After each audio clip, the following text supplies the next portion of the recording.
দেখো, যখন প্রচণ্ড কেক খেতে ইচ্ছে করবে আর দোকানে যেতে একদম মন চাইবে না, তখন বাড়িতেই বানিয়ে নিতে পারো এরকম টেস্টি টেস্টি কেক, তাও আবার কয়েকটি উপকরণের সাহায্যে। তো চলো দেখে নাও। এর জন্য প্রথমেই কয়েকটা ওরিও বিস্কুট নিয়ে নাও, কিংবা যে কোনো চকলেট বিস্কুট নিলেও হবে। এরপর বিস্কুটগুলো থেকে বিস্কুটগুলো আর ক্রিমগুলোকে সম্পূর্ণ আলাদা করে এখন সব বিস্কুটগুলোকে একসাথে একটা মিক্সির মধ্যে দিয়ে ভালোভাবে গুঁড়ো করে নিতে হবে।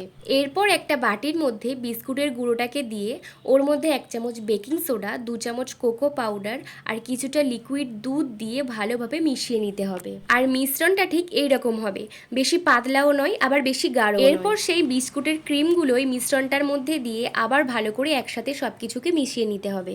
এখন একটা কাপের মধ্যে প্রথমে বিস্কুটের মিশ্রণটা দিয়ে মাঝখান থেকে কিছুটা ডেয়ারি মিল্ক চকলেট দিয়ে আবার বিস্কুটের মিশ্রণটা দিয়ে ওপর থেকে কিছুটা চকলেট দিয়ে দাও। এরপর এরকম একটা বড় জায়গা নিয়ে প্রথমে জল দিয়ে তার উপরে স্ট্যান্ড দিয়ে তার উপরে থালা বা কিছু সাহায্য নিয়ে ওপর থেকে কাপগুলোকে এইভাবে বসিয়ে দাও। 20 থেকে 25 মিনিট মিডিয়াম আঁচে কেকটাকে ভালোভাবে বেক করে নিতে হবে।